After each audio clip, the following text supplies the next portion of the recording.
Good evening, everyone. Welcome to IISc webinar on decentralized waste management issues and concerns. So, IISc is conducting a series of webinars along with the Soaring Sparrows Foundation on life theme. So, life is a unique theme introduced by Prime Minister Narendra Modi ji at COP26 Glasgow on November 1st, 2021. So, it focus on mindless and it focus on instead of mindless consumption and destructive consumption of the resources than protecting the and preserving the environment. So the people who practice this lifestyle is known as a pro-planet people. So India is the first country to adopt life as a nationally determined contribution to propagate healthy and sustainable way of living based on its traditions and the values of conservation and moderation, including through the mass movement known as life, which is becoming like a key to the combating the climate change issues.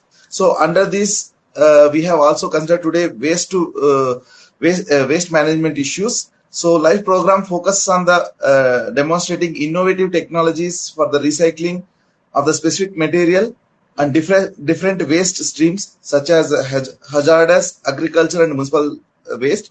So life program has a link to the waste management and other environmental related topics such as climate change, protection of water resources. Finally, life has also actively contributed to the waste prevention by raising the public awareness, promoting an exchange of knowledge, and developing information tools and for the better management of the waste. So, United Nations also focused on the waste management under the Sustainable Development Goals, which is formally known as SDG 17. So in that, they say that a circular economy is the most appropriate way of managing the waste and also which can enhance the long-term sustainability of the regions. So SDGs also address the issues such as health and education, inequality, climate change, and the preservation of the oceans and forests. Among that, Goal 12 focus on the ensuring sustainable consumption of the resources and production of the production pattern, focusing on the waste management. So in this regard, today we have with us Dr. Ellen, along with that Dr. Soumya, who will be sharing their vast knowledge on the waste management and issues and as well as concerns. So with this brief introduction, I wholeheartedly welcome Ellen. So Dr. Ellen is from Belgium, residing in India from 2004.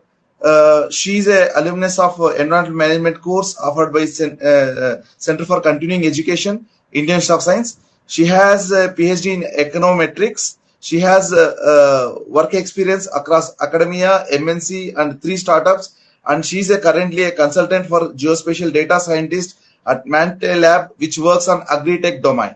So in her free time, with a team of other volunteers, she was actively involved in setting up waste management practices in Brigade Gateway Apartments in Bangalore. She has been management committee member in her apartment complex several times and was a secretary in the year 2016. Recently, she joined the resident waste management in her building. So with this brief introduction on behalf of IISc, I wholeheartedly welcome Dr. Ellen Brock for this webinar. Along with Ellen, we have one more eminent person, Dr. Soumya Raghavan. So Soumya Raghavan, she is a chemist and biologist by profession, but likes to be identified as a struggling environmentalist. So Dr. Soumya thrives on bringing simple and cost-effective practices for solid waste management. She believes that combining the research and collaborating will bring the sustainability and also the solutions for the urban solid waste management challenges. She did her PhD from molecular physics, Indian Institute of Science in the year 1997. And also she was a research fellow at a Genome Database, European Bioinformatics Institute, and CSIR Center for Mathematical Modeling and Computer Simulation from 1998 to 2000. She was a consultant for Standard Life Science in the field of prediction of drug toxicity from 2002 to 2017. She was a consultant for Bioman Technologies to develop reproducible composting protocols, and still she's consulting.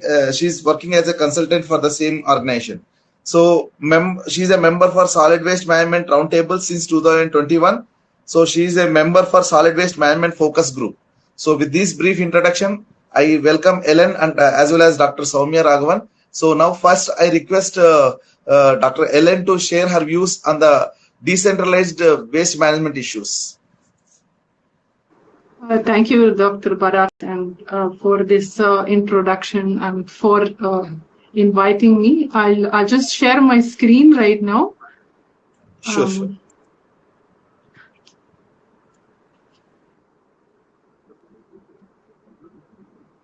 Are you able to see my screen, please? Yes. So hello, everyone.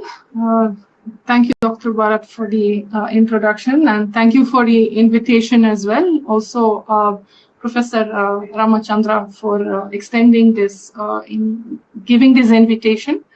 I also think this is a great initiative, and you had talks in the past about several initiatives that people have done, and it's very good to be here today as well, sharing learnings for my community. Also want to thank Dr. Soumya for joining this at a fairly short notice as well, and I'll be glad to hear also her experiences on the waste management.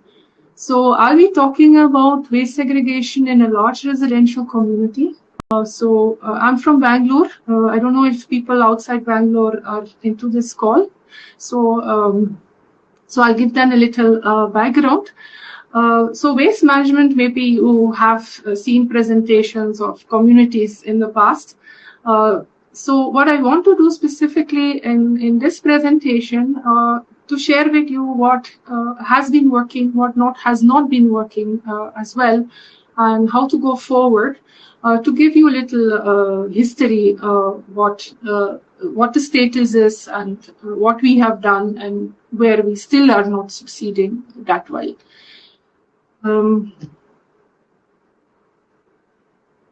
Okay. So what I'll try to do first is a very brief introduction. Why do we segregate waste? Why is it so important? Then I'll give some numbers. So I'll try to put this into perspective. Like we look at some numbers for Bangalore City and how our community are the numbers. How we all started. It's a big community, so I'll show more details, but we're about 1,200 flats. How do we segregate? And like I said, what works and what does not work, what have we tried and what where have we failed? And also importantly, what is the next steps? What can we do about it? So before starting, this presentation borrows also from the work of others and photos of others. Especially there's a very good presentation, so you'll be seeing the links of the Solid Waste Management Roundtable, of which Soumya is also part of. They have excellent materials, and I'll show you some of this. The views in this presentation are maybe my own views, although this is work that has been done for several years across several management committees with a lot of people, a lot of residents, staff, etc. So this is obviously not just my own work. It is a lot of people have been involved and are involved in this. So if we look at the numbers in Bangalore, what I try to do is I try to look at several resources, what is there, and I try to go as much as possible to the most recent resources. So this is some clippings that I found from newspapers. So 4,000 to 4,005 is generated daily that goes to the landfill. Other sources saying 6,500 metric tons. So this is a city about, I think, 10 to 12 million people. Another clipping from the Deccan Herald, which is also fairly recent. So 1,200 ton wet waste generated in the city, about 50% lands up in the landfill. So this is an article of 22. So to get you an idea how much waste we as a person generate, so the sources say on an average is half a kilo of kilos capita per day. And so this is a split up. So of the entire waste, about 58.5% is from the households.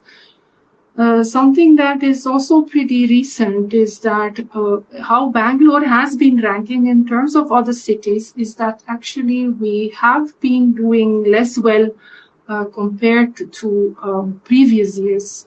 So, and it's maybe good to retrospect why this is happening, not only at the Bangalore level, but also at individual level in terms of, as individuals, but also of the communities that we are part of. So then, if we're going to proceed, so this is another study that I found. If we going, the city is majorly expanding, the daily garbage generation will touch 13,000 tons by 2031, which is a huge number.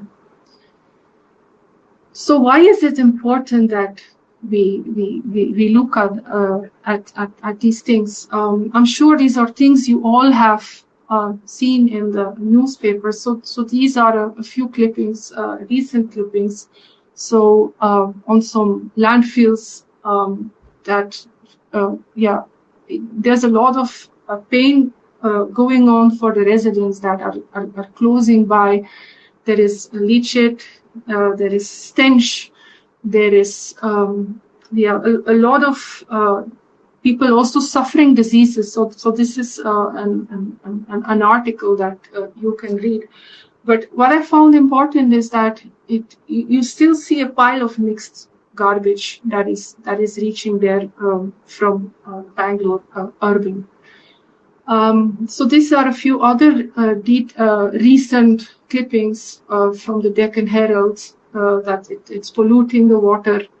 I'm sure you also have seen a lot of some stray dogs that they eat the waste or the cows that we find in certain areas on the road. So there's one particular study that I found interesting, which I think it's from Professor Ramachandra's lab, is this one here below, that lists a lot of issues that you can have with waste management. So as I said, you also have health hazards for workers. So even if we work at the apartment complexes, we have to take care of our workers very much. And especially days where I'm sure all of you have experienced this. So during COVID times, it was even more that people were exposed to not only the risk that waste handling can bring around, but there was also COVID. So one had to deal with, say, the disposal of masks, syringes, in general, syringes we have to deal with also.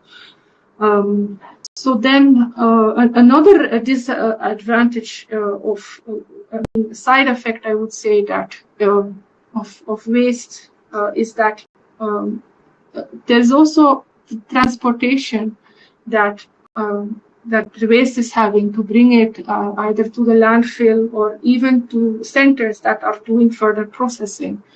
And so this leads to extra pollution. Another thing, and this is also from the study that you've seen below, that even gases are released and it can be more powerful than carbon dioxide.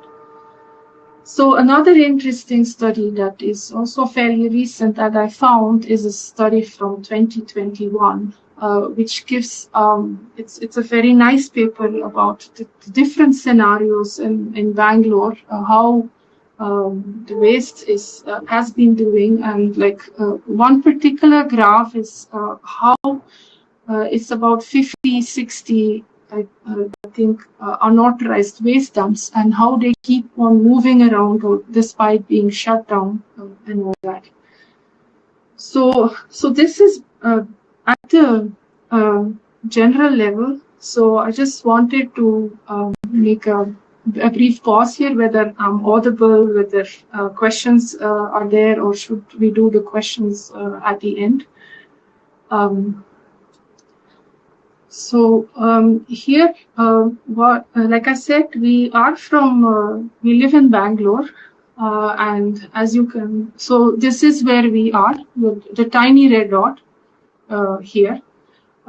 So this is fairly at the center of the city. So we are part of a very big enclave. So this is how the enclave looks like. So this is office buildings. This is the World Trade Center in Bangalore.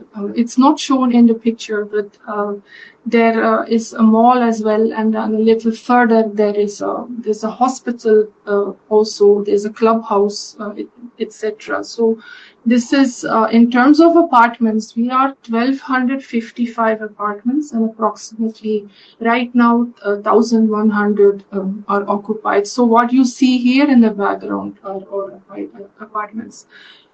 We generate more than 30 tons waste per month.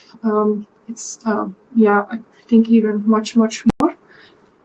We do segregate at the source, means at the household level, and we are having 7 categories at source, and I will explain to you what these categories are and how we ensure how the residents are segregating.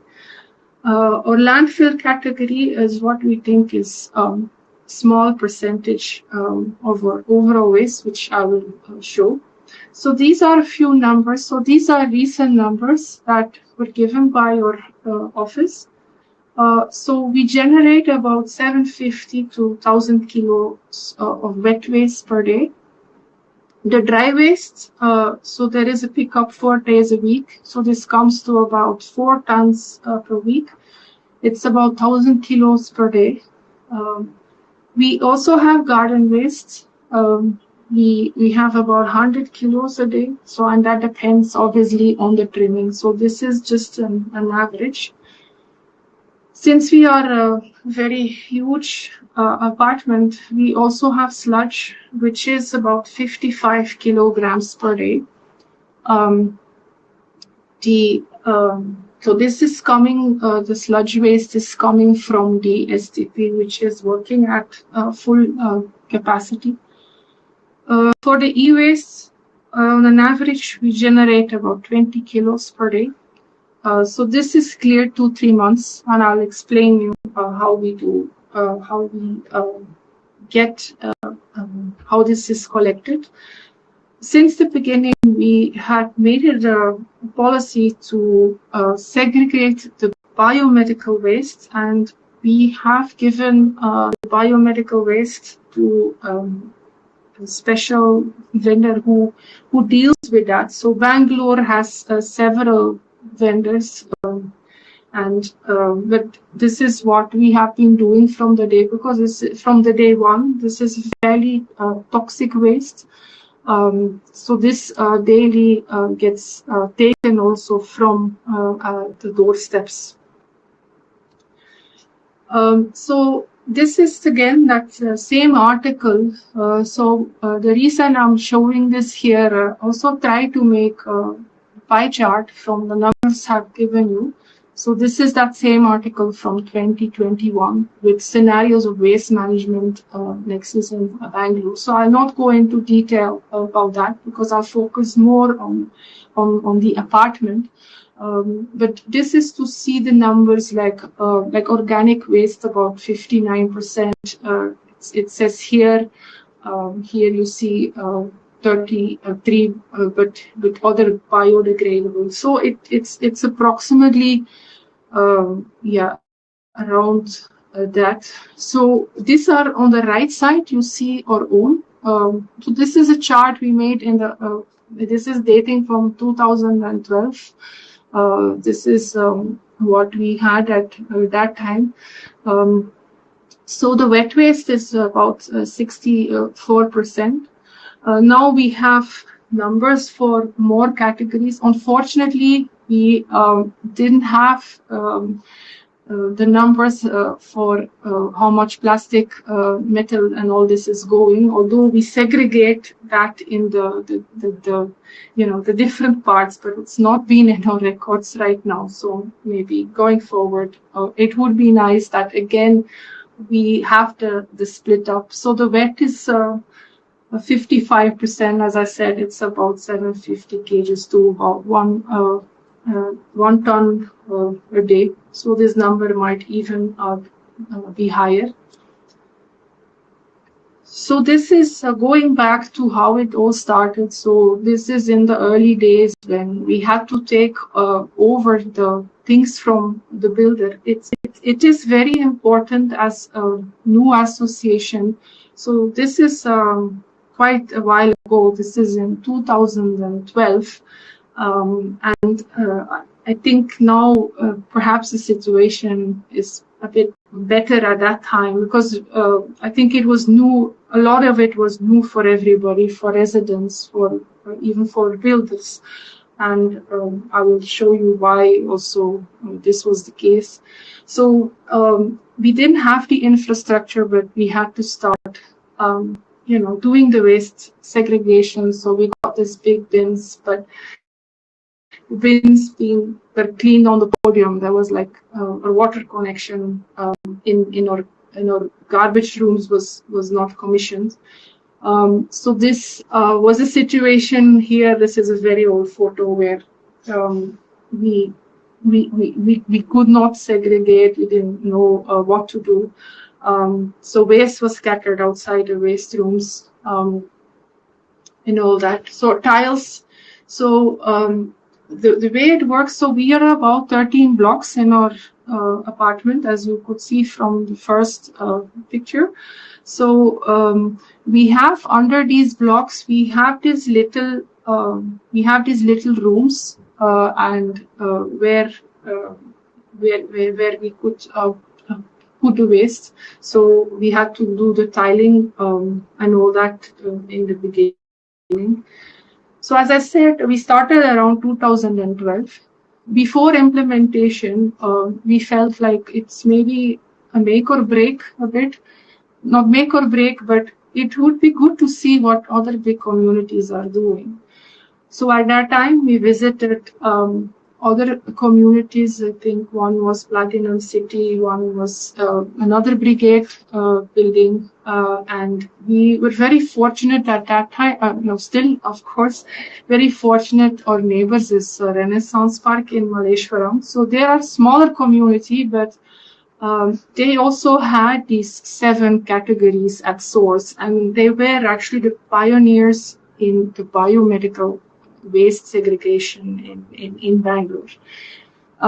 So we did quite some going there, looking at other communities, and before starting, we did a pilot project in a few blocks that we said, okay, if we want to segregate, we went with a team of people to certain flats and then explained it. So we did not do a rollout like for everybody in one day. So maybe now I personally feel there is more awareness, so maybe you could do that. But we rolled out everything in about 2 weeks time. So every day we did one block. And the way we did that is we took the help of residents, like-minded residents. For each block we have 2-3 people who would go with the waste, the housekeeping staff door to door and explain to the resident, answer their questions. So this is what we did. So at that time, I think for builders, it was also a fairly new thing, and they wanted, it was suggested because the garbage chutes were built. So we still have these garbage chutes and we cannot do anything with it, but we never commissioned that, and I think that was a good thing, because we've seen in other apartments who did it at that time, and this was obviously leading to a mess. But I think this is a thing far of the past, that we don't have any, I don't think builders do that these days. But at that point of time, we went actually to the builder and we gave a full presentation why you shouldn't use it in the first place. And we requested them not to do that in the future anymore. So over the years, waste management, and as you will see in the next slides as well, it will need continuous monitoring and improvement, although we have more, at least at the operation side, like for the housekeeping, for the estate manager of the building manager, things have more been streamlined. So everybody knows now. We don't have like much of discussions with residents of at all, why should I segregate? Because it's much more ingrained now than what it was about 10 years ago. So this is just showing a picture of these times where we went with the household staff to the doors, to the residents, and we had a letter. So each and every day we sent from the team, like, okay, we are coming, and this is what you expect. So the categories that we are doing and the pickup schedule. So the wet waste is this is a daily pickup.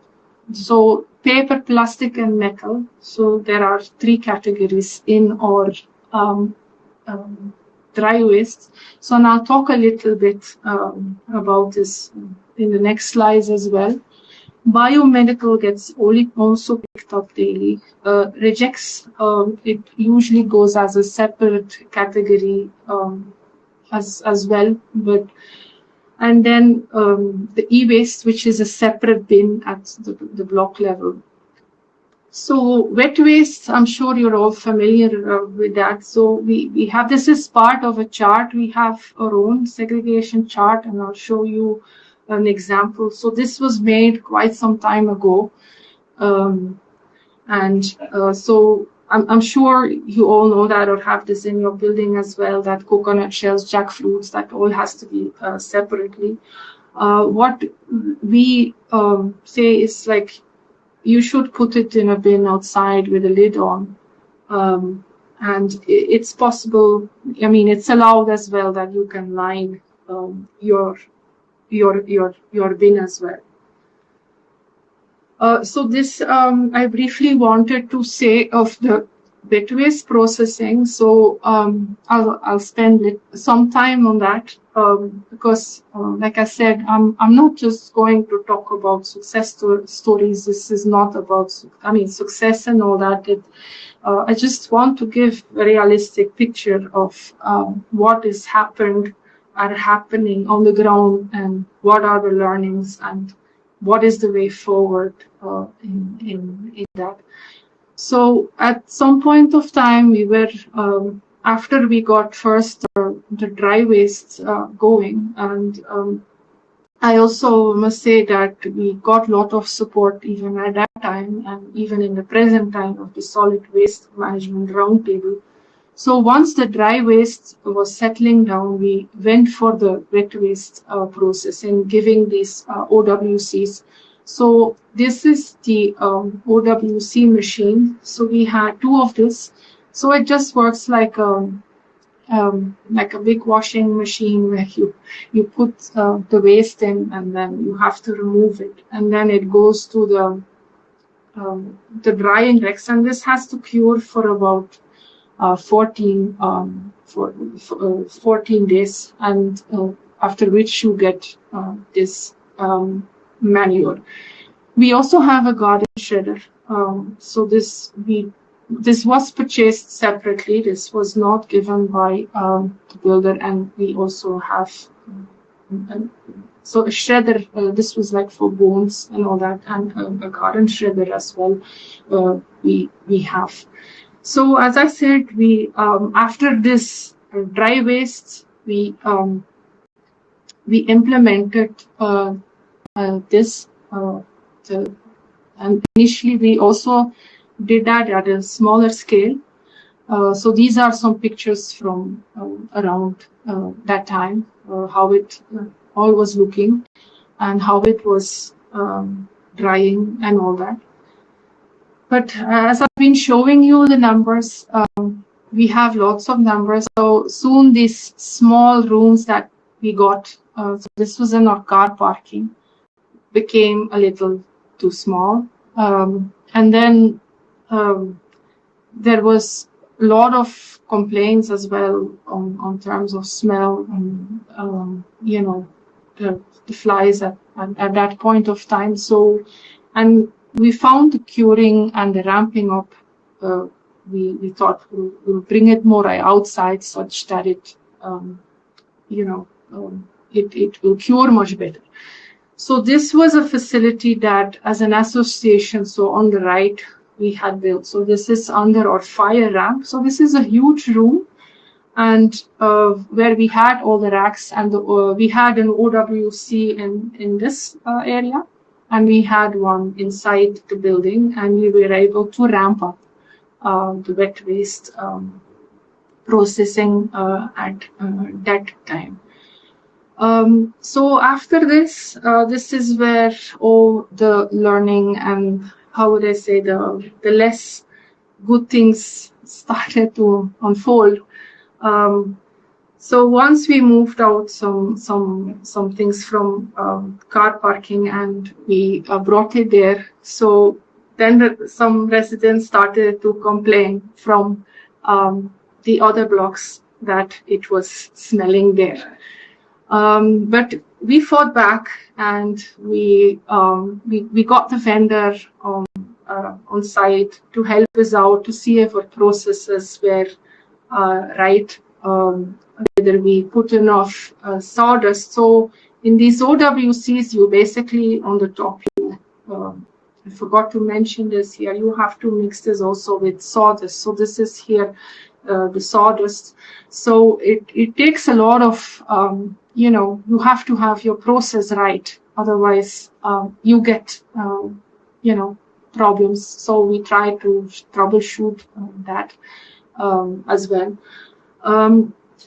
So while this was happening, so maybe you can see in the picture here, we live in the heart of the city, so we don't have a lot of space, nor inside nor outside. And so these were buildings, neighboring buildings. So then what was happened, also it is fairly close to other houses, and eventually we had to stop fully. We got a notice to stop the processing fully on site. Which is at that time, I think that was 2000. Yeah, so this is a few years ago. Yeah, we didn't know what to do really, because are we going to go back inside at that time? Then so rooms, that little rooms, they were, so these are like these rooms that were getting repurposed. So the reason here I wanted to bring up the slide here, that is, I found this, and this is typically what you know, we have been facing as well. But as you will see, things are not all negative. Sometimes you have to fall very hard to, you know, learn your lessons and go forward.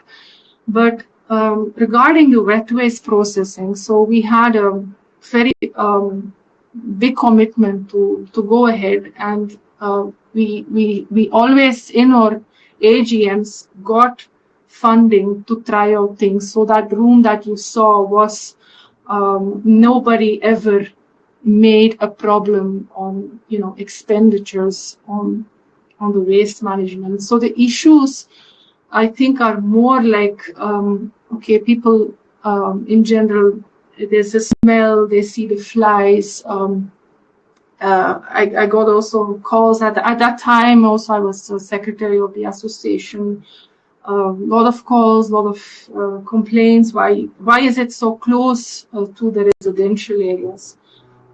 So, but I think we are not alone, that those who are in the waste management committee are facing that.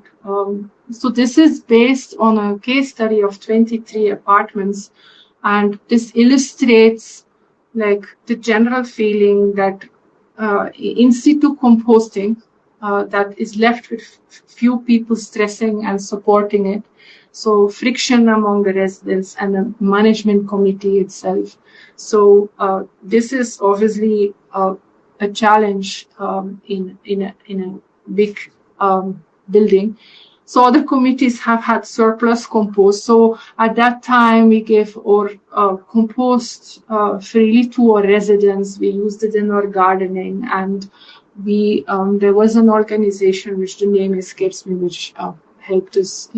They picked it up. I think it was somebody doing agriculture, not agriculture, but something with horticulture, with flowers and all that. So, which brings me to the dry waste. I would say this has been a more positive, message that I can give. So, from the day one, we had decided, like I said, our neighbors is Renaissance Park, and we felt they had an excellent, segregation policy into place. I do know that at least now that in Bangalore, you have the 2-bin, 1-bag policy. So as far as I understand, it's not compulsory by the government to actually segregate for these 3 categories. But we said, if we're not going to try it right now, it probably will never happen, because it's easier to start with 3 categories than later start with 1 and then go with 3 categories later. But I must say, in the course of all the years, this is something even at the household level that I think for many of us in this building, I think if we would scale it back, we will find it a bit odd, because we keep the glass and the metal separately, the plastic goes separately, the paper goes separately, and so the good thing is, I think the majority has grown very comfortable with doing that, even in our kitchens. So as I said, this is collected twice a week. So over the years, we have collaborated with different dry waste partners at the city level. So these were all, approved, how would I say, vendors or recyclers. And across committees, there has been changes. We worked with Hasrudallah, we worked with several, people. So right now there is no secondary segregation after the pickup at the door going on. So it just depends on the arrangement, like on the vendor, but it still goes out in the 3 categories. So currently we are having a BBMP empaneled service provider who takes it, and he takes it in the categories. So this is a picture of a couple of days ago. Like I said, most of it has grown very comfortable. So with segregation, so they put there's actually like here, like the 3rd category, like glasses and all that, the metal, they keep it separately, and they take that box and down here. But this is how it is happening as of today. So we converted some rooms as well, which are not dry waste rooms, because the volumes are so high, and sometimes we need to keep the waste for some days before it gets picked up. And when this was very important also when the secondary sorting happened. So we had service providers who would come and help us with housekeeping to do the secondary segregation. But these are rooms that we still use as of today, or dry waste rooms. So we have a lot of bins. We have where we store the dry waste. So and there's a net there. So I think in general, it's actually a good vocation. I don't think in general wastes. My experience is it's not something people want to see too much in the open. Of course, so we concealed it, but at the same time, you have to have some ventilation. So we had our drying racks also here in our earlier efforts. So our biomedical waste, again, that is something that has been working well from the beginning. So this gets picked up daily. So this, so the ladies who pick up daily the wet waste pick up the biomedical waste as well. So what we ask our residents to do, so every day they can, give the bag. So, but we ask them to wrap it in newspapers, any newspaper, and one can also source bags from NGO for disabled persons, which is for for some amount. We sell it at the reception below. So this gets cleared on a daily basis also, and this gets weighted on a daily basis. So this is something that we have to pay per kilo. So at the end of the month, the total waste in kilograms, and there's a rate for that. So the reason I'm saying is that in general, in this community where I live, what I personally feel is that although we had some stories, and like I said, sometimes within ourselves, we found it difficult, and there is always a battle for where to keep the waste. People have never, nor in the committees, nor residents, and at any occasion on the biomedical waste, made any argument that we should not do it, and we have been doing it from the beginning. So this one of the lessons, the good lessons I would say we've learned is, if you want to implement something, be it biomedical waste, do segregation more at source in different levels, start with this immediately. Don't wait, we will do it later, because it's difficult to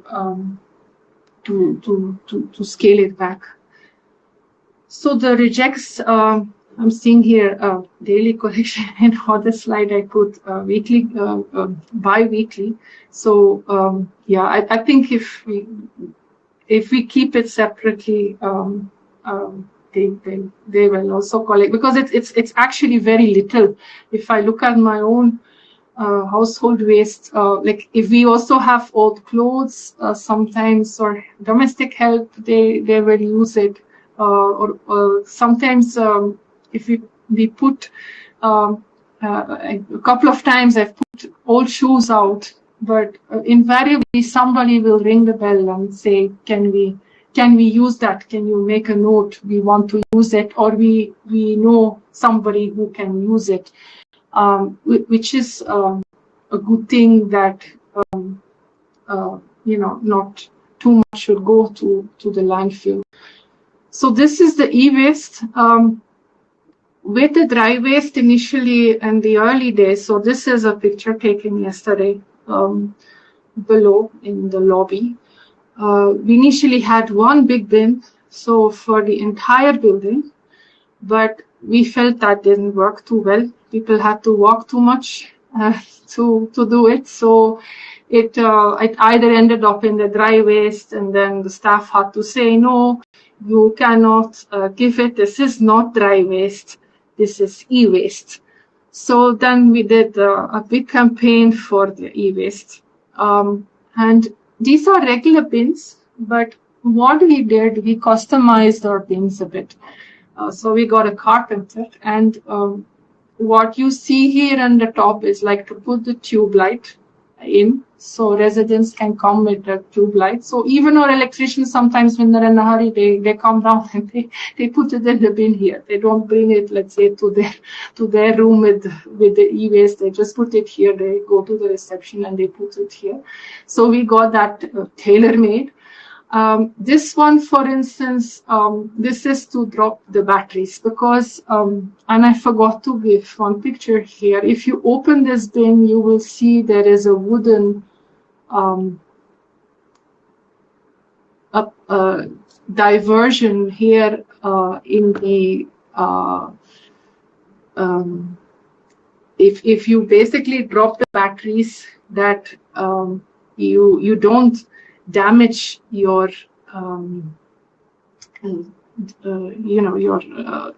your bulbs and your tube lights, for instance. Then we also what we also allow, we say, let's say you have excess waste at a certain time, either to a birthday party or a puja, or you are traveling outside. You can make a request to the office and they will come and pick this up as well for you. I just wanted to take a small break here, if before I continue, whether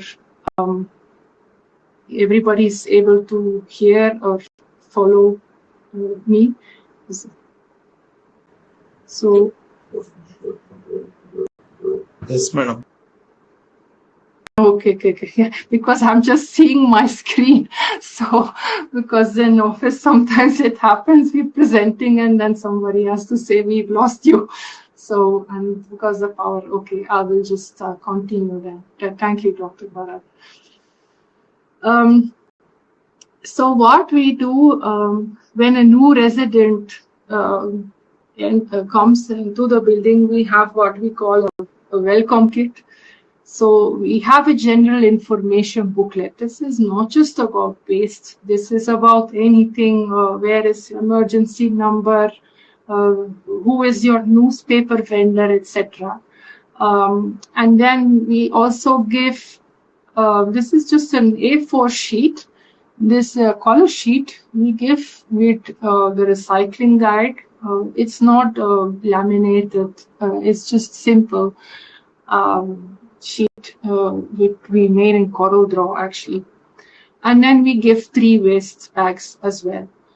So the story on the waste bag. So initially, what we said, no, we'll have to put the waste in the dry waste bags. But what we realize is that it is more important to ask the residents to actually do the segregation than the way they give in what they give it. So currently we see different things. People just put the bin outside. Let's say 3 bins. They keep or a mix of 1 bag with 2 bins. So or paper in a cardboard box. So as long as people segregate, we're actually not, I would say, very, very strict on that it has to be into these 3 bags. So we'd be more happy if you segregate it properly than say, okay, you've not put it in the bag. But we do give it to the residents in case they want to use it. So this is the bags is from, as I said, that was with Renaissance Park, our neighbors were doing, and we were doing this too. Then what we have done, unfortunately, we don't have yet, so this is probably something that we can work on. We have our own segregation sheet, and we have it, but we have in the Excel sheet, we have the translation in Kannada. We also have it in Hindi, and some, so some of the team members of the team, we translated that. If you want to actually see nice posters, so this is something that I found on, again, the Solid Waste Management Roundtable. They have excellent materials, not just for posters, just like, as you can see, for anything, from events to books for children. They have posters and pamphlets in many different, languages. So that is there. So questions like, how do you make sure there is a compliance? How do you keep it up? That and it's definitely not without its sometimes setbacks or more people coming, but we have this less and less compared to when we started. So we have an escalation system. So this is what all happens in the back end, like on the housekeeping, estate manager office, and we see this less. But this is something that you must have experienced in your own building, probably as well. So when there is an issue, let's say the resident would not have segregated the wet waste from the dry waste, the system is such that we told the housekeeping, just ring the doorbell and just make a simple remark, can you please help me segregate this, or and then give it to me because I cannot take this. And a lot of cases, the residents are complying. They're saying, "Oh, I'm sorry," or "Yes." If this gets a little out of hand, the residents gets agitated. What we told the staff, you please take a step back, but you call your supervisor. So the supervisor comes and tries to explain it.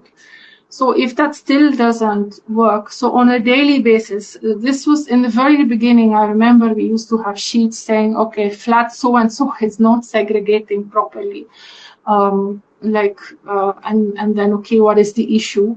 But it's still, if there is an issue, it would get escalated still the same way. So it goes to the operations manager of housekeeping. If the issue is still not being resolved, that's when the, stricter system kicks in. So first, this goes on to an escalation to the estate manager. And then we have two letters. I would say one friendly one, a fairly friendly one, saying, okay, you have not segregated your waste. This is as per the requirements from the governments. You have to segregate your waste. Otherwise, we cannot pick it up. We cannot make an exception. And the other letter is, I would say, the less friendly one. So this is a little more, threatening. And we had, but this is a few years ago, that I remember there was this was a foreign resident, just like myself, also a foreigner who was, so it came to the office and they said the foreign resident is shouting at the staff. And why don't you talk to the foreign resident? Because he was not of my country. And, not that all are saying segregation in my country, definitely not. Why don't you talk to the resident? At that point of time, I felt, why should, if it's a foreign resident or Indian resident, it really shouldn't matter.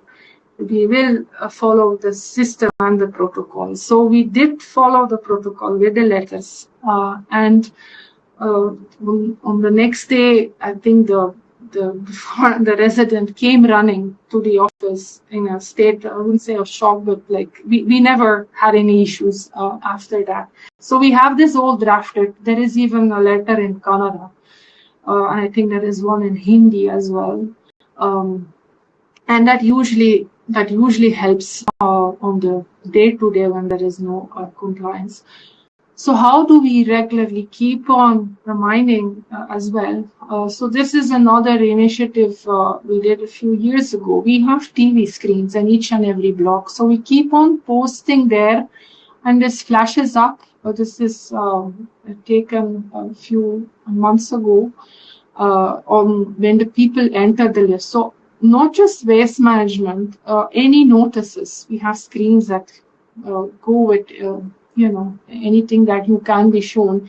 The way that we implemented screens at that point of time is because we felt a lot of manpower goes into hanging. And we also then had lifts. Several committees said, no, screen is not enough. We put several things in the lift.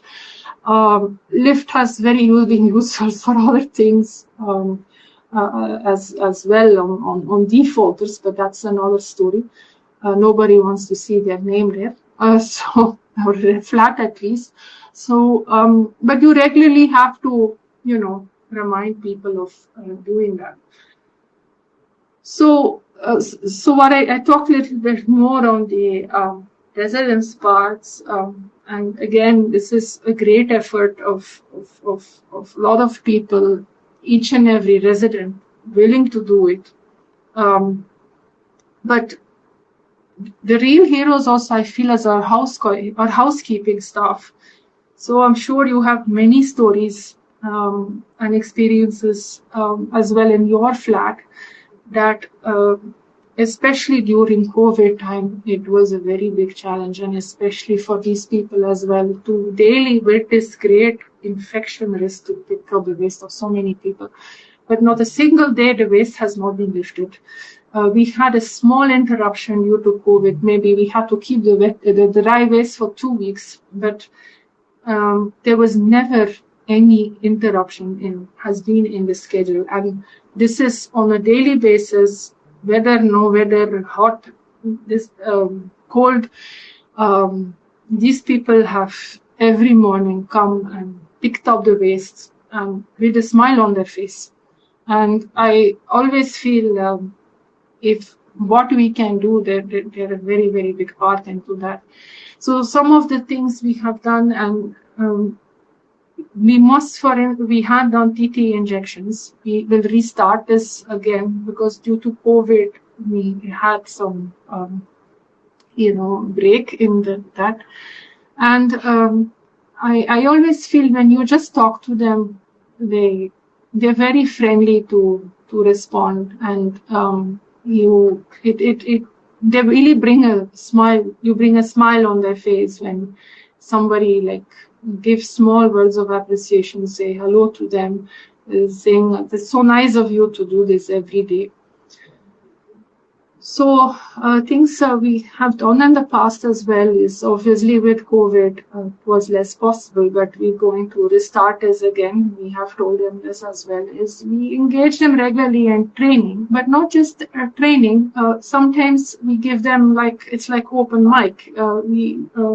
We ask them, do you face any issues? Although it goes through the escalation system, sometimes it's very good to hear in person what they say. We give them some tea, some coffee, some biscuits, some small token of appreciation, and this goes a long way. So as I said, in COVID time, so this was not specifically waste management. This was more, this was done by 2 other residents. There was a distribution of ration kits to the workers. It was not just for the housekeeping staff. This was also for drivers, for maids, etc. So because everybody, especially these people, went through a very hard time. A lot of people lost their jobs to their spouses and all that, because some of them are drivers, other housekeeping personnel. So other initiatives that we've done is like old toy collection, book collection. We have done smaller things, like we have a small shop of vegetable cards. They're not allowed to give any plastic bags. Next is what I would say, these are now coming at what next, where are the challenges going forward. So one is the wet waste I spoke to you about, and I'll speak a little bit about that. We have, but this was on hold for I think 3 years at least due to COVID, is that we have a big event once a year, and this is like some 5 on a daily. This was over a weekend, so there's food stalls, there is the song, dance, there's a big stage put up.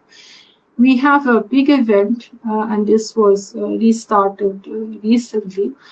And I feel we could do perhaps even better at these events from in the sense that we have marking of the bins, and the bins are for the waste. Where strictly the dry and the wet waste have to be segregated at these events. But what we are doing is we man these bins, because sometimes outside family members are coming. So it's not just for residents. And again, the housekeeping staff is working tireless till literally after midnight to make sure that the waste is segregated. So they man the bins. So we don't keep the bins unmanned, and we feel that this is a helping in segregation, at least at these times.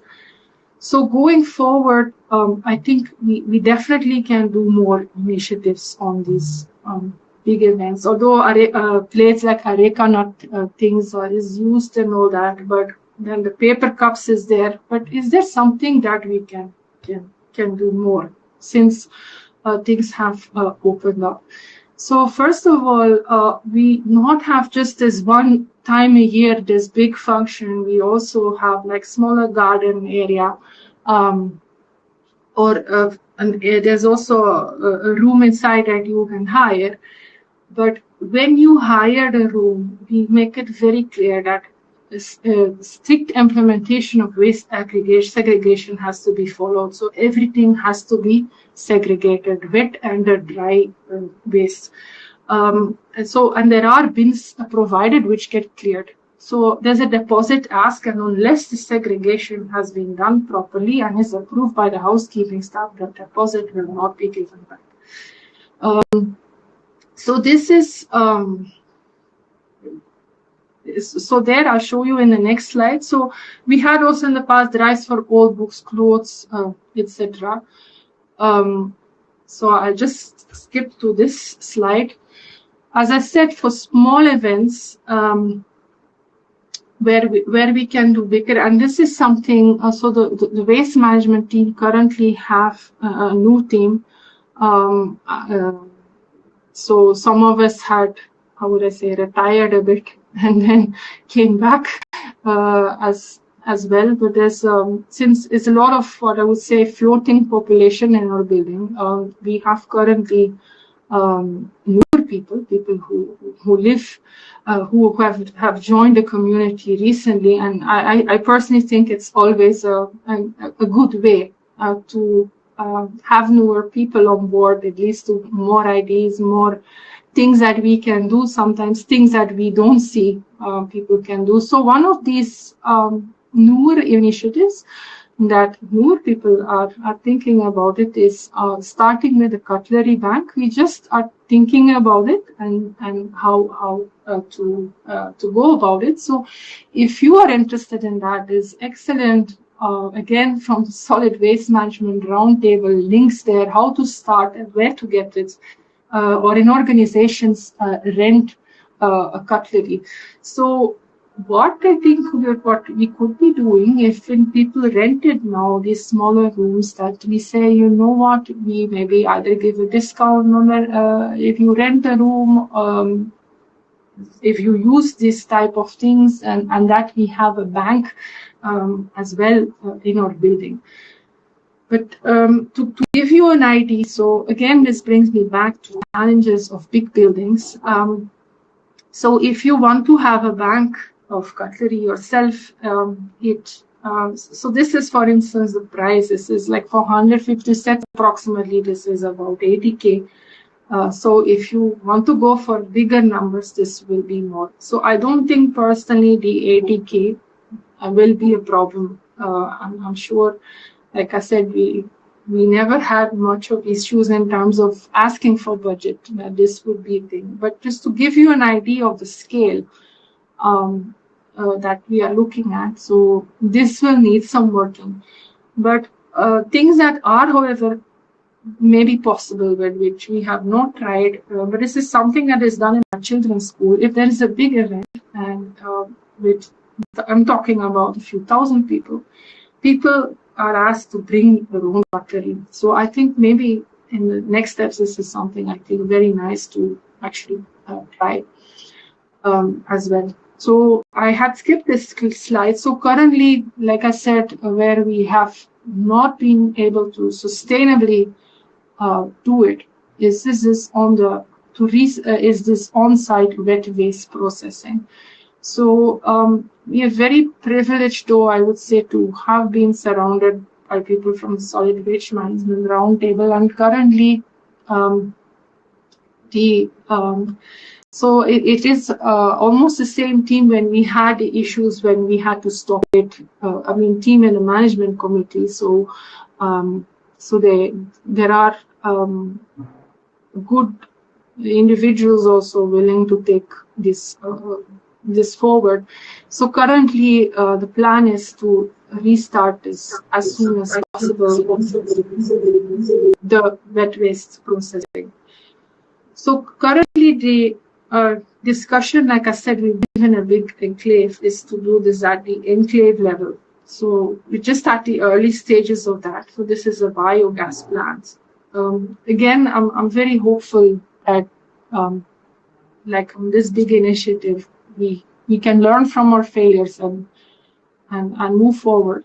So because this community has done big initiatives in the past, we've had to go through the management committee. So we have like fully reticulated gas, piped gas, solar energy.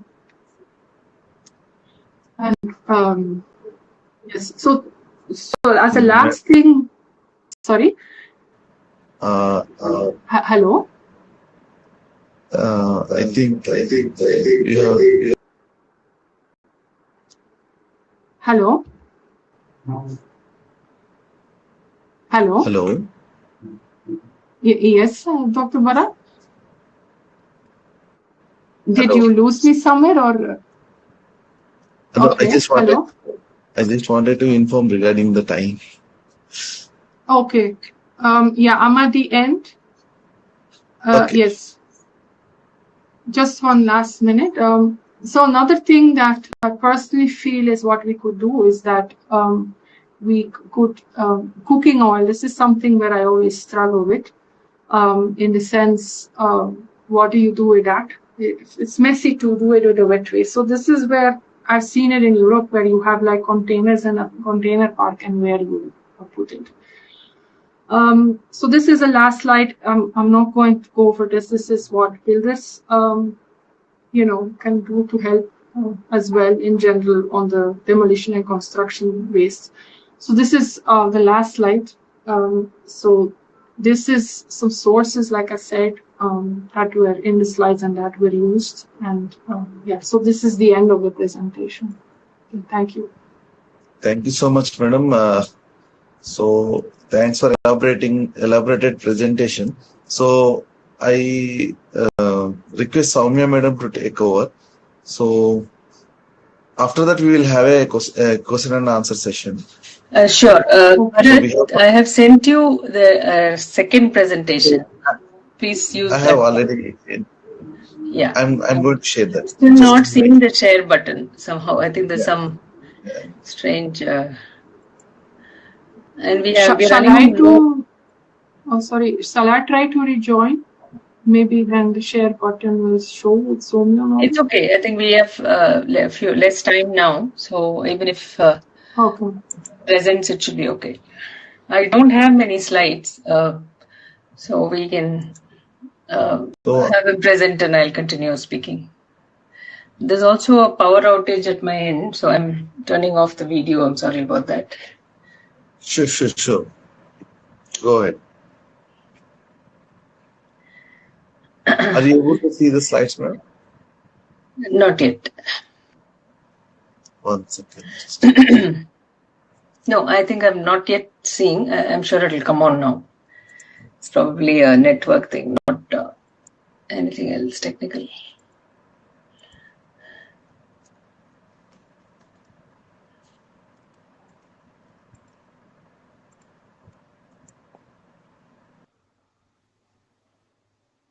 Yeah, I can see now. So Thanks, Ellen. That was a very detailed presentation and a story very similar to ours and several other such apartment complexes in Bangalore, which took up around 10 years ago, such detailed and dedicated waste management practices involving residents, housekeeping staff, new vendors, a lot of arguments and a lot of buy-ins eventually. So it's a very similar story that we have, and a lot of, as I said, other large apartment complexes. The advantages with these large apartment complexes is some kind of homogeneity in the residents' population, as well as their willingness to comply with the nearest authority figure that they see, which is typically the maintenance committee. The city is a different ballgame altogether. Since we are talking about decentralized waste management, I thought I'll outline some of the problems in the city. Can we have the next slide? This is just a brief overview about the organization that I'm a member of, Solid Waste Management Roundtable. We are a collective of solid waste management practitioners. We work in the region of adoption of sustainable waste management practices by both citizens, individuals, communities, municipalities. We've been at it since 2009, and the overall goal is to improve public health, be able to grow safe food, have healthy soil around us, contribute towards clean air, water, and also to include people, the urban poor especially, provide them livelihood. So we check several solid sustainable development goals in this process. Can I have the next slide? So this is a little more detail about our ideology. I'll just pause a minute for it to sink in. So our focus areas are typically facilitation, that is helping a community or a municipality adopt a pre-existing law and its implementation. Advocacy in bringing about and making communities adopt changes, bringing about newer policies that are needed, or facilitation of newer policy development.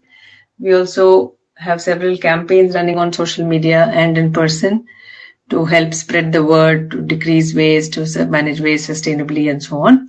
We also work on research that is needed to be able to influence policy, and we conduct several training sessions across the city and online for pan-India as well.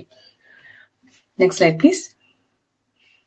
These are some of our flagship campaigns. The 2 bin 1 bag campaign is something that Helen recently spoke about, which really makes the concept of three-way segregation very accessible to every person. So the fact that waste is broadly divisible into these categories, and the fact that most of it is green or biodegradable waste, and the recyclable waste is light but has large volume. Sometimes you have these cartons and large plastic boxes and so on.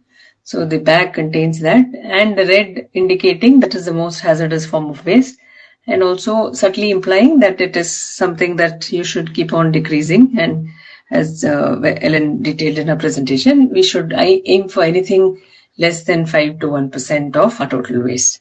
The Swachhagraha Compost Connect is another program that helps deal with the problem that a lot of composting communities in the cities have, and that is one of excess compost.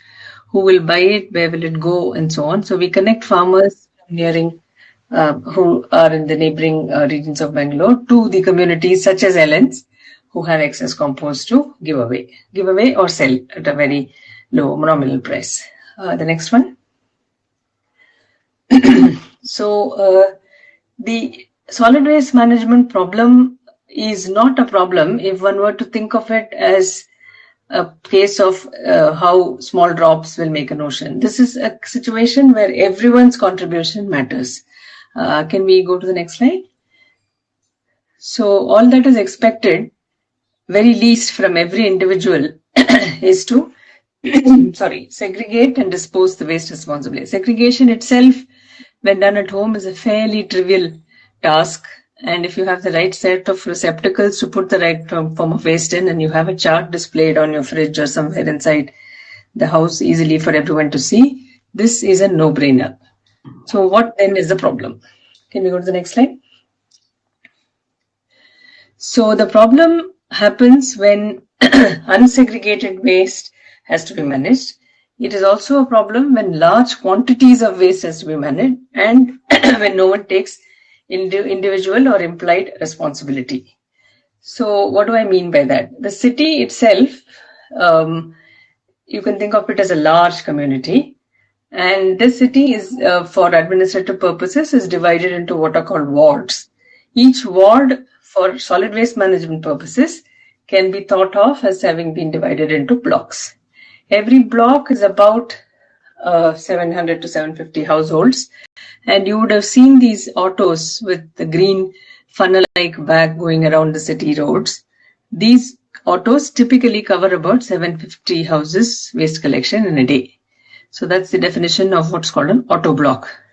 The master plans created by BDA and in the and other recent organization agencies, they have allocated special places for common area amenities in which the waste generated in a ward ought to be managed. In other words, while the Constitution says clearly that municipal solid waste management is a problem or should be handled by the urban local body or a municipality itself, the municipality itself has further directions on how to manage this waste sustainably and locally, closest to the area of generation of the waste. But the extent of following all this is where problems begin to appear. Can I have the next slide?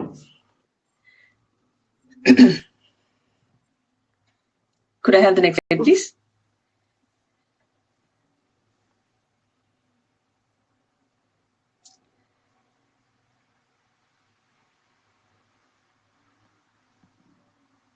Dr. Bharat, can you hear me? I would like the next slide. Yeah.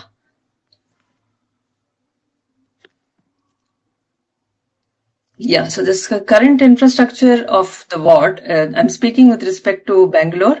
There may be minor differences if you are a resident of any other city, but the overall structure is unlikely to be very different. So each ward has on top the corporator of the BBMP, who is an elected representative. It also has Paurakarmikas. In Bangalore, they are called Paurakarmikas, and literally the word means city workers. We have auto tipper type autos that are in the system that I just described about. We also have other officials like the senior, junior health inspectors, the assistant executive engineer of solid waste management, the next level engineer, superintendent engineer, chief engineer, and so on, all the way up to the commissioner of the special commissioner for solid waste management and reaching up to the commissioner. There are also link workers who are very useful in doing the kind of job more people like Ellen and me do for our communities. And what is that? The law exists. The person on whom the law is applied also exists. But the person at the end typically does not know how to apply the law for himself or herself. So people like Ellen, me, and the link workers explain the task to the person. What do you have to do at home? And how will you connect to the system at the end for the collection of the waste and so on. So these link workers go from door to door during the day when the auto tipper is moving around. They explain, they're supposed to explain the rules of waste management to people who are not complying. They have, along with the help of marshals, they have the ability to find somebody who's not segregating also. Along with that, again, as I said, there are large citizen volunteers group, many of them spearheaded by Solid Waste Management Roundtable. Other eco-organizations are also working in Bangalore. Then there are the contractors of waste management who collect the waste, take it to a processing center. There are also some wards, about 100 odd wards of the 200 plus wards in Bangalore, who have what are called a dry waste collection center, where the segregated dry waste is further sorted to be sent off to recycling. And these are all services that are typically usable for a single or individual household or independent household, as we would like to see, and as we would like to say. Apart from that, there are bulk generators, residential bulk generators, such as the ones that Ellen described, and also commercial bulk generators, which could be, let's say, a hotel, a place of worship, or any other such establishment. So this is how the structure of the ward is, and each person has, we'll stay on the previous slide.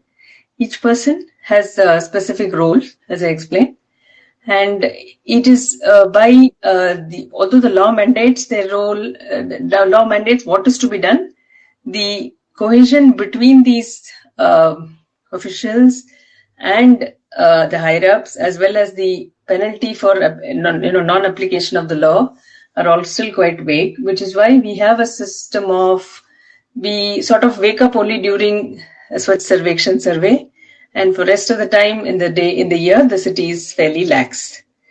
Can we go to the next slide?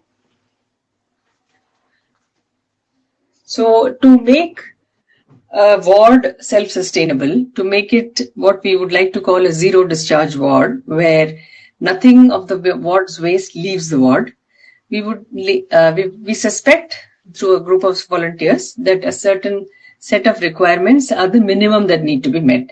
And what are these? So every lane in a ward is we advocate something like leaf or lane composters that be placed everywhere across these roads, and they be managed by the city's sweepers, Paurakarmikas. We also would like leaf bins in all these parks that you would have seen in BBMP limits, in which large, medium, small sizes can be kept, where you can collect these leaf litter and use them for composting. Leaf litter can also be used as an additive or bulking agent for composting the wet waste collected from the lanes. So the idea is that lane composters will process the wet waste, segregated waste collected from the roads and the houses, and the neighboring parks will supply leaf litter, and the compost will feed back into the BBMP parks and may also, if found in excess, be given to the residents. But if you do the math, you realize that this is not something where you will have too much excess, because segregating, collecting, and putting it back in the park itself will be a reasonably good challenge. So other than this, sometimes you will, we don't expect this will be a simple connection between single houses and the park. We would also need larger composting units. We have also proposed something like biogas plants, which will collect waste, store them, and even if each ward does not have a biogas plant, there could be a largest plant which, say, feeds a hotel. An example of this has been shown in Koramangala, and such plants will manage the waste of a fairly large number of households. So, and smaller ones can also be set up by some kind of a commercial residential collaboration. For example, neighboring hotels can source wet waste from neighboring lanes, and the gas generated can be used for the hotel. We also have, and there are similar ideas of smaller composting units across the ward that can be placed in strategic locations. We also tried it in Bommanahalli, in a few wards. It has been tried in temples, where the waste generated in the temple has been managed in the temple. Malleshwaram has also had a successful experiment. So these are all possible ways by which the waste of the ward does not leave the ward at all. And if you have a good functioning dry waste center in the ward, then the segregated dry waste can also be processed there. Can we go to the next slide, please? So the issues, as we have repeatedly seen when we try to engage with government agencies and other vendors, is mainly one of ownership. As Ellen explained, if there was a center like the one, the room and the processing center that she had in her apartment, it is enclosed, there is a security guard that prevents entry, and so on. So the entire setup is completely well managed, or is well manageable, because there is no other source of external influence. When you place a lane composter on a street, then it becomes, in one sense, it becomes nobody's baby. And also you are depending on the Paurakarmikas and the other street workers to take ownership and do the things rightly. And the number of houses and the staff that are present in the ward itself are not so finely matched that they can have a trouble-free run. The other problem, in other words, so it as I said summarily, it's nobody's baby, and in some sense it's everybody's responsibility and nuisance as well. A nuisance factor is what people bring up when you say acceptability. We speak about Google wanting to, Google, we like the idea of Google showing you a nearby public toilet, but typically people argue when you find a place and you propose a public toilet, they say not here, this is too close to me. So the acceptability of a public facility, in that is it really intruding into my private space, and who defines that private space in an individual lane house is something that we've still not resolved. The second is the cost. The current cost of waste management for the city includes the salaries of these Paurakarmikas, includes the salaries of the contract workers who work for the waste collectors, against which, and there is a cost of transportation to a fairly far off place, because again, as I explained earlier, nobody wants it outside their house. So the cost has to be weighed out against, can the city divide the total cost that it currently spends by the number of households and yet make it seem rational for the people as if they would be composting in their house. Is this possible or not? These, according to me, are the most difficult problems to tackle in the case of citywide solid waste management decentralized model. Can we go to the next slide, please? So I'll stop here. We are not saying we need, we have the answer to this citywide problem, but what we need to replicate is the kind of success that many of us have had at community levels, gated community levels. We need to see parallels which exist in the world and make gap fillers for wherever the parallels don't exist and bridge that gap. And then it is easy, because then it's a matter of control C, control V across the city. Whatever works in one ward will or can be made to work in another. So we're trying different local successes are available across the city, and it is not, for some reason, the entire city is not scaling with all the smaller ward successes. We're still working with officials, residents, volunteers group to move this along. I'll stop and take questions now. Thanks.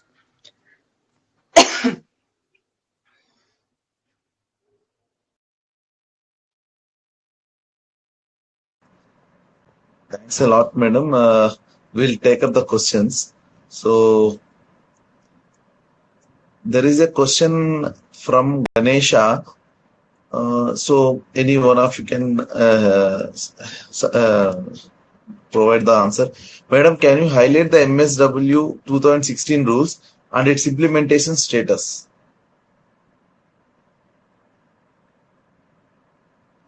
Ellen, do you want to take Hello? that? Yes, Soumya, please go ahead. Okay. Right. So the MSW rules they are quite clear in how to segregate the waste, what is the preferred form of managing each type, and how each waste stream must have a destination, and so on. What is the preferred mode of handling? We are very, very far from all these goals. There is some amount of government, inaction, a large amount of lack of awareness among the common residents, and I think some kind of I would say risk and say sabotage to keep out players and not let everybody collaborate freely would be my analysis of why we are not able to implement this properly. So the implementation status, I would say, is fair to poor, depending on which ward of I'm again speaking only with respect to Bangalore. Some cities seem to be doing better. For example, Chennai seems to be doing fairly well in setting up micro composting units in several wards. They have very, very low capital, low scale, very cottage style micro composting sheds. It seems to be doing very well. Kerala is doing very well in promotion of waste management practices, like they distribute things like menstrual cups to women so that they don't generate sanitary waste. So different cities have had different localized successes, but everybody is not hit. I mean, the entire piece has not been tamed in any city. We may be we're often shown videos of Indore, which is supposed to be the cleanest city and all that, and they too are still not fully there in terms of inclusion of livelihoods and so on. They have obliterated the waste workers from the whole chain, so that that might lead them to some problems, or they are not doing it exactly the way SWM rules mandate. But further additions of Swachh Sarvekshan is addressing more and more problems. For example, inclusion of waste workers is is something that cities now score on. So hopefully we'll see a positive change there soon. Okay, thank you. There is another question. So, Madam, can you comment on providing incentives to the community-based waste management agencies? Providing the incentives to the community-based waste management agencies. Ellen? Not fully, I think, understanding the question, community-based. I think she actually detailed them. Maybe the question was asked before she reached that part of the slide. She spoke about, during COVID, giving the workers grocery kits, enabling their healthcare and other systems and all that, right? And enabling the workers do better for themselves. So these practices we instinctively take care of in smaller gated communities. There's always some champion for them. In fact, in our community, we have something called a success trust, which is set up only for the welfare of workers associated with us. So whenever we have these second sales, we recycle goods, we put them up for sale. The proceeds of the sales actually go into the trust, and then the trust, loans them money for education, helps them with medical expenses and things like that. So these incentives are there for the workers in the waste management sector. For, again, like I said, gated communities are a fairly easy problem to solve. In terms of the cities' waste workers, I hear that even salaries are not paid on time. So I think I'm not qualified to comment on the other bureaucratic problems the BBMP machinery may have. But those are, longer bridges to cross. But incentives for internal workers is something that communities like ours, at least Ellen's in mind, and many such ones that come under the Bangalore Apartment Federation umbrella, we take care of a lot of their issues. Okay, thanks. So there is a question from Netravati. What are the initiative measures to avoid e-waste from the young generation? Shall I answer this question, Song? Yeah, go ahead. Thank you. First of all, I think we probably will get more e-waste than what we used to have. I think we all have smartphone now. The younger generation also has a smartphone.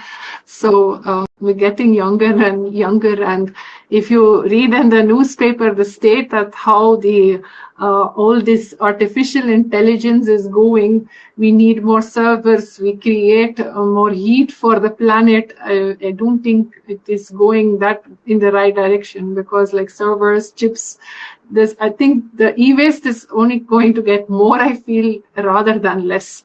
Driverless cars, I've heard that batteries is actually, although it's good for the environment, but driverless cars, the batteries can be a huge problem to dispose of. So I think it's a very valid question, because the waste is only going to be more. And I think it's going forward to be, first of all, very well be aware of that this is going to go more. There was an article in the newspaper. This was a newspaper from the country I'm from, so it was in Dutch, saying that university, like a spin-off of the university who makes chips, for instance, they actually have now a special working group in collaboration, I think, with the European Commission to think about these things. So that is one thing that not only at an individual level, but also in your company, in your organization, all of us are using computers. So I feel in your community and for yourself, if you have, let's say, an old phone or a computer or something, to check out very well what can be done. So like I said, we have these bins now, and then it goes to the recycler, but I think it's going to become more and more important. So that is my opinion about it. So one other things you can do, Netravati, I'm not sure what kind of community you are in. Are you in a college setting or in an apartment complex? I'm not sure. But what we have done in our apartment complex is that we have these collection drives, and we also collect articles which are potentially repairable. So we have some repair shops in the vicinity, and we take all these so-called, whatever people throw away as they don't want, we take it there, we refurbish or repurpose it. We actually salvaged 2-3 laptops like that recently. And then again, coming back to the trust, we give it to, on these workers, their children, and so on. So some kind of salvage operations like that we do.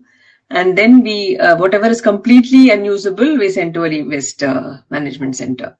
So this is something you can try. I mean, colleges are, I would think, places where you could try these things. In fact, there's also a concept of repair cafe that Sahas NGO had started to experiment with. They come with a tailor, a cobbler, an electrician, and they come and collect. They'll set up a shop in your apartment complex or community, and then you can bring your e-waste, whatever is usable, they will repair and give you back. So if you had some kind of a buyer stream, then they would be able to buy it. And the completely unusable ones, they would take away as e-waste. Similarly for cloth. So textile waste is another huge problem looming on us. We're not acknowledging it enough, I would say.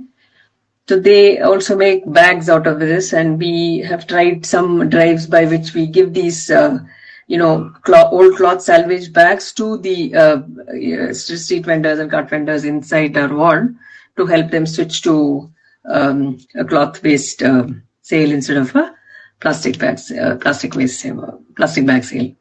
So these are all initiatives you can try. If you look up our site, then we post these little successes every now and then, and you can reach out to us. We will help you design a campaign for your local, whatever your community is, whatever a type of the community that you are in. Okay. Continuing the further questions, Deepa, there is what do you recommend for an apartment complex which has the minimal budget for the biogas? You want to know what is the minimum cost the apartment complex need to invest on the biogas plant? I don't know the rates on the biogas but there are different ways. It depends on the size of the apartment, right? What you can do. If you have a smaller apartment, so I just said, okay, the organic waste composter is just one example for a huge apartment. Biogas is also something huge, but there are success stories of I think this is from Daily Dump, for instance. They have like a type of bin. I mean, there are many other ways that you can do the wet waste composting. So what I was presenting was like specifically for a large one, but for smaller ones you have other possibilities. So I don't know if that answers the question. I'd just like to add, biogas is a good solution if you have a consumer nearby. For example, colleges will have canteens, establishments like hospitals will have canteens and things like that. So if there is a ready consumer nearby, then it makes great sense. Otherwise, the bottling technology to store and transport can be prohibitive for smaller apartment complexes. The math will simply not work out. No MC will pass it. The other option is to send it to a CNG producer who there are, a common name that comes to the top of my mind right now is Carbon Masters. They have set up the plant in Koramangala, and the system by which it's collected from ward households and is fed into a hotel's fuel generation system is quite remarkable. You should look up the video of Koramangala biogas plant by Carbon Masters. They also collect from houses wet waste and it goes to a biogas generation plant. For example, you need not send your, I guess most people will not be aware of where their wet waste is going, but if you were to start worrying and wonder about it, then there are options of external waste compost processing unit, compost making units to which it can go. It can also go to a biogas generating center, and there are some service providers which run such centers. So they'll collect your waste and take it to a place which produces biogas, and they will bottle it there, in which case that will be more feasible economically. Doing it for a small apartment complex, biogas is not a great solution, provided unless you have a on-site some kind of a canteen or a central kitchen facility. Okay. The street lighting options that people talk about are all very capital intensive. You'll have to redo the whole wiring. We did all this math about 8 years ago. For a size such as ours, it was around 12 lakhs. And it was not acceptable then. It's possible the costs have changed, but I think the logic remains the same. If it is small, mid-size, the right size, then and you have a consumer nearby, then it makes sense. Else not. Okay, if there are any questions, I request participants to share their questions. They can unmute and speak to the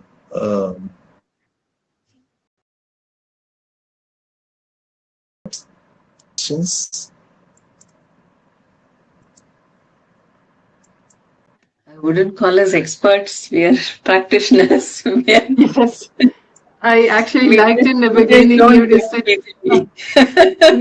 struggling environmentalist. You meant no, since you practice for a long time, you become experts. I feel it. Since you are practicing for a long time. Practitioners, yeah. It would, so is there any questions? Recommend people to start composting at home. There are a lot of videos by our member Swani Murthy. What's the best? I think if you do it, then you see a simple. Sanitary. There is a question from Deepa. Looks like that. Yeah, go ahead. Yeah. So, sanitary waste. What is the best person to give it to? Like Maridi or any other options are there? Burn or landfill? Burn or bury is what the rules say. Burn is what all the incinerator companies do, Maridi and also Medicare management. They have monopoly at locations of Bangalore. For example, wherever you are, you have to give it to the nearest person only. That's what they seem to have divided as. But if you're are you in an apartment community? Okay, so then whichever location you fall in, the nearest such vendor is the one that you should go to. But I would strongly urge you to run campaigns on sustainable hygiene in your locality, which is probably the more long-term way to go. How do you reduce this waste at all? And again, sustainable menstruation, sustainable young and old hygiene, all these are ways to reduce sanitary waste itself. That's another thing. There are a lot of vendors who probably use the adult diaper, so yes, that can also be avoided through some.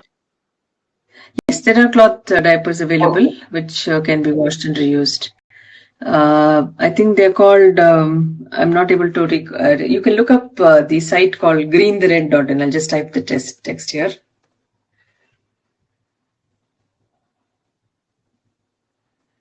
You can also look up questwmrt.com. You can look at these sites for alternatives, vendors. We have a list of eco-vendor retailers who supply these. And we can also do sessions if a sufficient number of people are interested to have online sessions or personally workshops to see how to switch. It's a slow process, but it's worth seeing the results.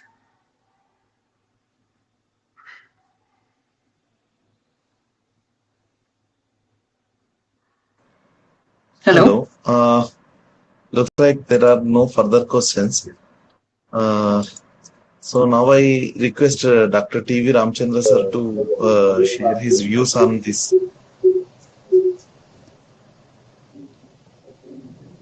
Yeah, good evening, and thank you both, Dr. Ellen and Dr. Soumya, for sharing your story on how to manage the waste at the decentralized level. In fact, there are a large number of youngsters are listening to your presentation. They are on the YouTube. We are parallelly streaming your talk on the YouTube. Wow, also. nice. I hope these youngsters will take this message forward, and many more apartments in Bangalore will replicate this kind of initiative. In fact, I keep telling that it is the responsibility of everyone to manage the waste so that it becomes a wealth to everyone. not the burden to anyone. So we need to move in that direction. Thank you for sharing your knowledge and also your experiences. And we look forward for your the active participation in such programs in disseminating this kind of knowledge to the wider section of the society. Most of the people do not even know how to manage the waste. So that is where we have to start our journey and bring the awareness. I'm sure your experiences will help in this regard.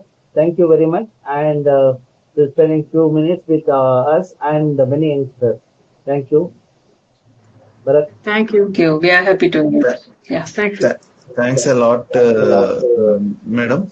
So, on behalf of EIACP, IISc, and also Soaring Sparrows Foundation, I wholeheartedly thank both of you for sharing your valuable insights on the solid waste management issues, and also you have showed the various alternatives and also the solutions for the improving the quality and of the life and also the environment with where you are residing.